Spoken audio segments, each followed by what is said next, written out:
गुजरात के राज्यपाल श्रीमान आचार्य देवव्रत जी, गुजरात के लोकप्रिय मृदु एवं मक्कम मुख्यमंत्री श्री भूपेंद्र भाई पटेल, गुजरात सरकार के मंत्रीगण, उपस्थित सांसद और विधायकगण, सूरत के मेयर और जिला परिषद के अध्यक्ष, सभी सरपंचगण, कृषि क्षेत्र के सभी विशेषज्ञ साथी और भारतीय जनता पार्टी गुजरात प्रदेश के अध्यक्ष श्रीमान सी.आर. पाटिल और सारे मेरे प्यारे किसान भाइयों और बहनों, कुछ महीने पहले ही गुजरात में नेचुरल फार्मिंग के विषय पर नेशनल कॉन्क्लेव का आयोजन हुआ था। इस आयोजन में पूरे देश के किसान जुड़े थे। प्राकृतिक खेती को लेकर देश में कितना बड़ा अभियान चल रहा है, इसकी झलक उसमें दिखी थी।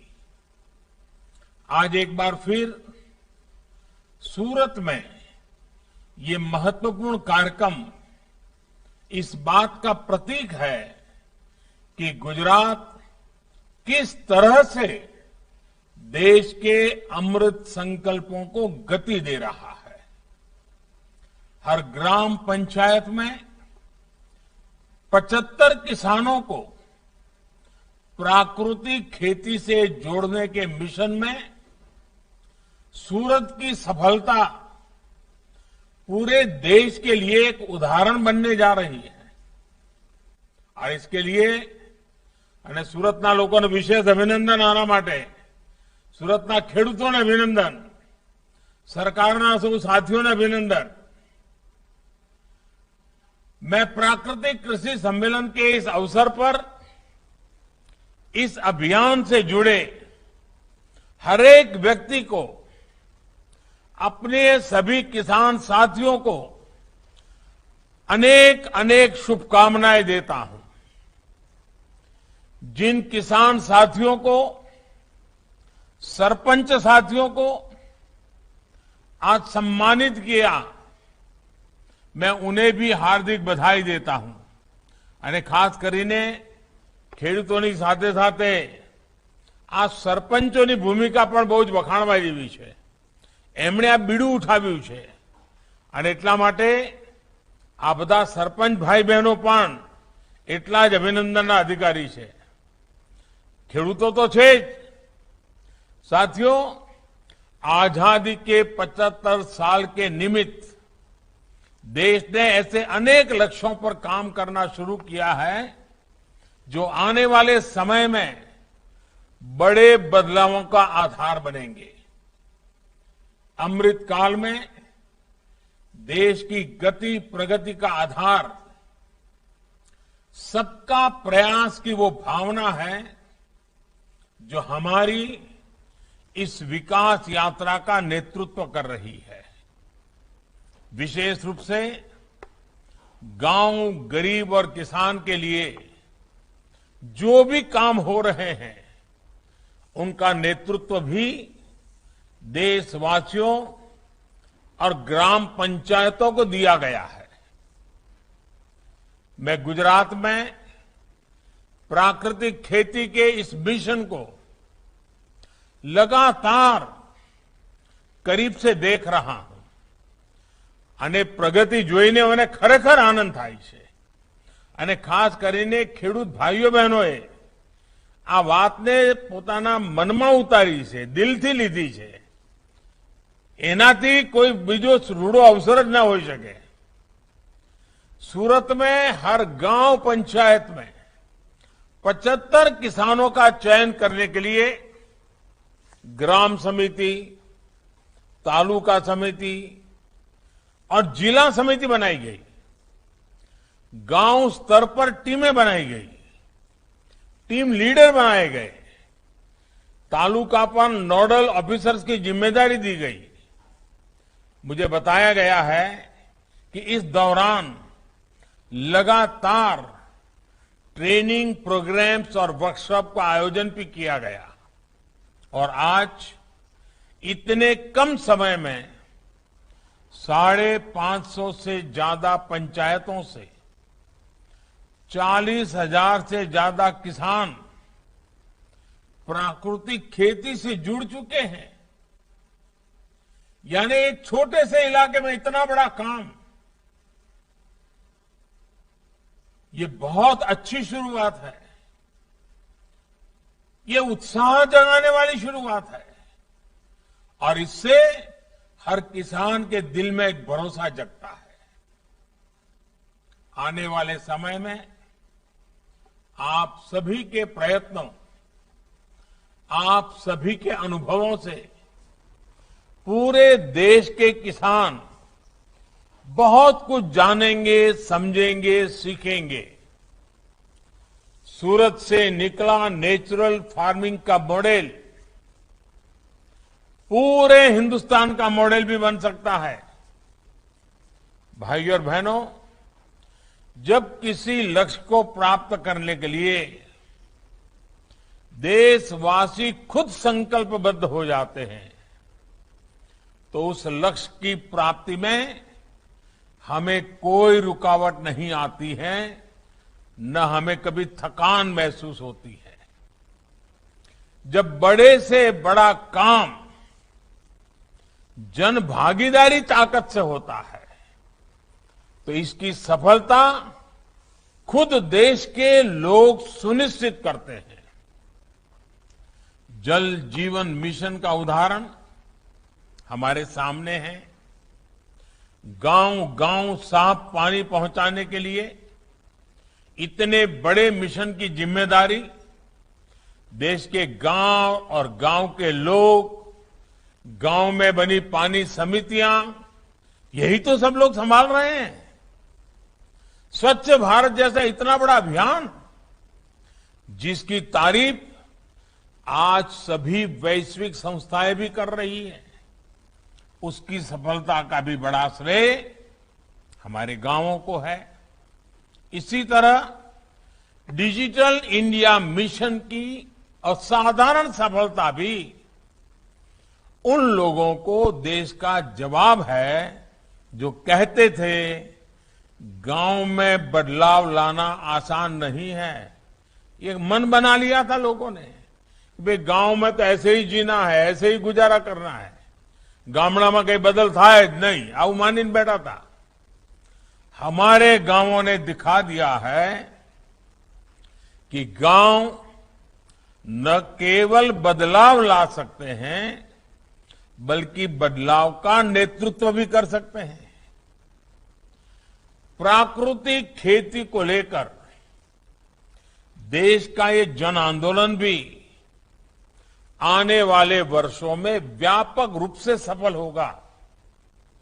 जो किसान इस बदलाव से जितने जल्दी जुड़ेंगे वो सफलता उतने ही ऊंचे शिखर पर पहुंचेंगे।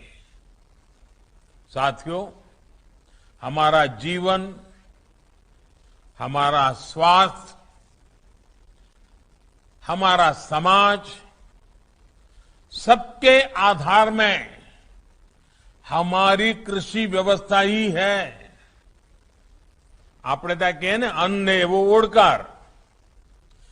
भारत तो स्वभाव और संस्कृति से कृषि आधारित देश ही रहा है। इसलिए जैसे जैसे हमारा किसान आगे बढ़ेगा, जैसे जैसे हमारी कृषि उन्नत और समृद्ध होगी, वैसे वैसे हमारा देश आगे बढ़ेगा। इस कार्यक्रम के माध्यम से मैं देश के किसानों को फिर एक बात याद दिलाना चाहता हूं। प्राकृतिक खेती आर्थिक सफलता का भी एक जरिया है और उससे भी बड़ी बात, ये हमारी मां, અમારી ધરતી માં આપણા માટે તો આ ધરતી માં રોજ આપણે પૂજા કરતા હોઈએ. સવારે પથારીમાંથી નીચે પગ મૂકીએ તો એ પહેલા ધરતી માતાની માફી માંગીએ. એ આપણા સંસ્કાર. आ धरती माँ सेवा और धरती माँ की सेवा का भी ये एक बहुत बड़ा माध्यम है. आज जब प्राकृतिक खेती करते हैं तो खेती के लिए जरूरी संसाधन आप खेती और उससे जुड़े हुए उत्पादों से जुटाते हैं. गाय और पशुधन के जरिए आप जीवामृत और घन जीवामृत तैयार करते हैं. इससे खेती पर खर्च होने वाली लागत में कमी आती है, खर्चों घटी जाए. साथ ही पशुधन से आय के अतिरिक्त स्रोत भी खुलते हैं. जे पशुधन पहला જેટલી આવક આપતો હતો હવે આવકમાં ઉમેરો થાય. इसी तरह जब आप प्राकृतिक खेती करते हैं तो आप धरती माता की सेवा करते हैं. मिट्टी की क्वालिटी, जमीनी तबीयत, उसकी उत्पादकता की रक्षा करते हैं. जब आप प्राकृतिक खेती करते हैं तो आप प्रकृति और पर्यावरण की सेवा भी करते हैं. जब आप प्राकृतिक खेती से जुड़ते हैं तो आपको सहज रूप से गौ माता की सेवा का सौभाग्य भी मिल जाता है. जीव सेवा का आशीर्वाद भी मिलता है. अब मुझे बताया गया कि सूरत में 40-45 गौशालाओं के साथ अनुबंध करके उन्हें गौ जीवामृत उत्पादन का जिम्मा सौंपा जाएगा. आप सोचिए इससे कितनी गौ माताओं की सेवा होगी. इस सबके साथ ही प्राकृतिक खेती से उपजा अन्न जिन करोड़ों लोगों का पेट भरता है उन्हें कीटनाशकों और केमिकल से होने वाली घातक बीमारियों से भी बचाता है. करोड़ों लोगों को मिलने वाले आरोग्य का ये लाभ અને આપણે ત્યાં તો આરોગ્યનો આહાર સાથે સીધો સંબંધ સ્વીકારવામાં આવેલો છે. તમે કેવા આહાર ઉપર જીવો છો એના ઉપર તમારા શરીરની તબિયતનું બંધન હોય છે. साथियों, जीवन की ये रक्षा भी हमें सेवा और पुण्य के अनगिनत अवसर देती है. इसलिए प्राकृतिक खेती व्यक्तिगत खुशहाली का रास्ता तो खोलती ही है. ये सर्वे भवन्तु सुखिनः सर्वे सन्तु निरामय इस भावना को भी साकार करती है. साथियों, आज पूरी दुनिया सस्टेनेबल लाइफस्टाइल की बात कर रही है, शुद्ध खान पान की बात कर रही है. एक ऐसा क्षेत्र है जिसमें भारत के पास हजारों सालों का ज्ञान और अनुभव है.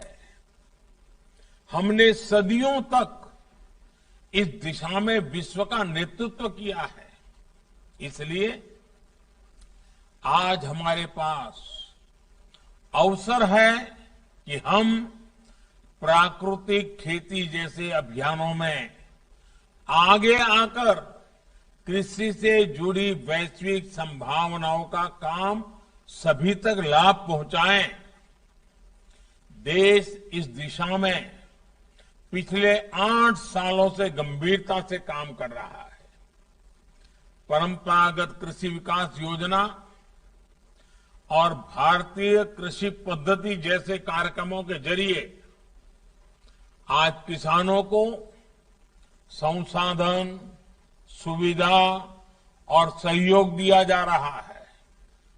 इस योजना के तहत देश में 30,000 क्लस्टर्स बनाए गए हैं। लाखों किसानों को इसका लाभ मिल रहा है। परंपरागत कृषि विकास योजना के तहत देश की करीब 10 लाख हेक्टेयर जमीन कवर की जाएगी। हमने प्राकृतिक खेती के सांस्कृतिक, सामाजिक और इकोलॉजी से जुड़े प्रभावों को देखते हुए इसे नमामि गंगे परियोजना से भी जोड़ा है। प्राकृतिक खेती को प्रमोट करने के लिए आज देश में गंगा के किनारे अलग से अभियान चलाया जा रहा है, कॉरिडोर बनाया जा रहा है। प्राकृतिक खेती की उपज की बाजार में अलग से मांग होती है, उसकी कीमत भी ज्यादा मिलती है। હમણાં હું દાહોદ આવ્યો તો દાહોદ મને બધી અમારી આદિવાસી બહેનો મળી હતી અને એ લોકો પ્રાકૃતિક ખેતી કરે છે। એમણે કહ્યું સાહેબ અમારો તો મહિના પહેલા ઓર્ડર બુક થઈ જાય છે અને દરરોજ અમારી જે શાકભાજી થાય છે તરત બજારમાં મોંઘા ભાવે અમને વધારે પૈસા મળે છે। જે રીતે ગંગાની આજુબાજુ 5-5 કિલોમીટર પ્રાકૃતિક ખેતીનું અભિયાન ચલાવ્યું છે જેથી કરીને કેમિકલ નદીમાં ન જાય, પીવામાં પણ કેમિકલ પાણી પેટમાં ન જાય। ભવિષ્યમાં આપણે તાપીના બંને કિનારે, માં નર્મદાના બંને કિનારે આ બધા પ્રયોગો આપણે કરી શકીએ। और इसलिए हमने नेचुरल फार्मिंग की उपज को सर्टिफाई करने के लिए, કારણ કે આમાંથી જે ઉત્પાદન થાય એની વિશેષતા હોવી જોઈએ, એની ઓળખ હોવી જોઈએ અને એના કારણે ખેડૂતને વધારે પૈસા મળવા જોઈએ અને એટલા જ માટે સર્ટિફાઈ કરવાની વ્યવસ્થા કરી છે। उसे प्रमाणित करने के लिए क्वालिटी एश्योरेंस सिस्टम भी बनाए हैं। इस तरह की सर्टिफाइड फसलें हमारे किसान अच्छी कीमत पर एक्सपोर्ट कर रहे हैं। आज दुनिया के बाजार में केमिकल फ्री उत्पाद ये सबसे बड़े आकर्षण का केंद्र बना है। हमें ये लाभ देश के ज्यादा से ज्यादा किसानों तक पहुंचाना है। साथियों, सरकार के प्रयासों के साथ ही हमें इस दिशा में अपने प्राचीन ज्ञान की तरफ भी देखना होगा। हमारे यहां वेदों से लेकर कृषि ग्रंथों और कौटिल्य, वराहमिहिर जैसे विद्वानों तक प्राकृतिक खेती से जुड़े ज्ञान के अथाह भंडार मौजूद है। आचार्य देवव्रत जी हमारे बीच में हैं। वे तो इस विषय के बहुत बड़े जानकार भी हैं और उन्होंने तो अपना जीवन मंत्र बना दिया है। खुद ने भी बहुत प्रयोग करके सफलता पाई है और अब वो सफलता का लाभ गुजरात के किसानों को मिले, इसलिए वो जी जान से लगे हुए हैं। लेकिन साथियों, मेरी जितनी जानकारी है, मैंने देखा है कि हमारे शास्त्रों से लेकर लोक ज्ञान तक लोक बोली में जो बातें कही गई हैं, उसमें कितनी गहरे सूत्र छिपे हैं। આપણને ખબર છે, આપણે ત્યાં ઘાઘ અને ભડૂરી, घाघ और भड़ूरी जैसे विद्वानों ने साधारण भाषा में खेती के मंत्रों को जनसाधारण के लिए उपलब्ध करवाया है। जैसे ये कहावत है, अब हर किसान जानता है इस कहावत को, गोबर मैला नीम की खली, या से खेत दूनी फली। यानी गोबर आदि और नीम की खली अगर खेत में पड़े तो फसल दोगुनी होगी। इसी तरह की और एक प्रचलित कथा है, वाक्य है, छोड़े खाद जोत गहराई, फिर खेती का मजा दिखाई। यानी खेत में खाद छोड़कर फिर जुताई करने से खेती का मजा दिखाई पड़ता है, उसकी ताकत पता चलती है। मैं चाहूंगा कि यहां जो संस्थाएं, जो एनजीओज और विशेषज्ञ बैठे हैं, वे इस पर अपना ध्यान केंद्रित करें, अपनी मान्यताओं को खुला मन से एक बार टटोले। ये पुराने अनुभवों से क्या निकल सकता है, हिम्मत करके आप आगे आइए। वैज्ञानिकों से मेरा विशेष आग्रह है, हम नई नई शोध करें, हमारे उपलब्ध संसाधनों के आधार पर हमारे किसान को ताकतवर कैसे बनाए, हमारी खेती को अच्छी कैसे बनाए, हमारी धरती माता को कैसे सुरक्षित रखे। इसके लिए हमारे वैज्ञानिक, हमारे शैक्षिक संस्थाएं, वे जिम्मेवारी निभाने के लिए आगे आए। समय के हिसाब से कैसे किसानों तक इन सारे चीजों को पहुंचाया जा सकता है, लेबोरेटरी में सिद्ध किया हुआ विज्ञान किसान की भाषा में किसान तक कैसे पहुंचे। मुझे विश्वास है कि देश ने प्राकृतिक खेती के जरिए जो शुरुआत की है, उसने न केवल अन्नदाता का जीवन खुशहाली होगा, बल्कि नए भारत का पथ भी प्रशस्त होगा। मैं काशी क्षेत्र से लोकसभा का मेंबर हूं, तो मेरा काशी के किसानों से कभी कभी मिलने का जब भी मौका मिलता है, बातें होती हैं। मुझे आनंद होता है, मेरे काशी इलाके के किसान प्राकृतिक खेती के संबंध में काफी कुछ जानकारियां इकट्ठी करते हैं, खुद प्रयोग करते हैं, दिन रात मेहनत करते हैं, और उनको लगने लगा है कि अब उनके द्वारा जो पैदावार हुई है वो दुनिया के बाजार में बिकने के लिए तैयार हो गई है। और इसलिए मैं चाहूंगा, और सूरत तो ऐसा है, शायद ही कोई गांव ऐसा होगा जहां के लोग विदेश में न हो। सूरत की तो एक पहचान भी विशेष है, और इसलिए सूरत का इनिशिएटिव ये अपने आप में जगमगा उठेगा।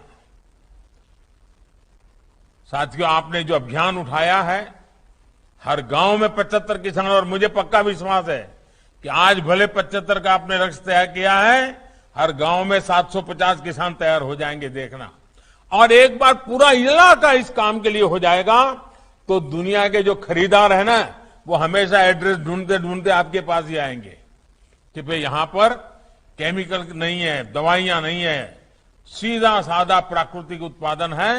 तो अपने स्वास्थ्य के लिए लोग 2 पैसा ज्यादा देकर के माल ले जाएंगे। सूरत शहर में तो सारी सब्जी आप ही के यहां से जाती है।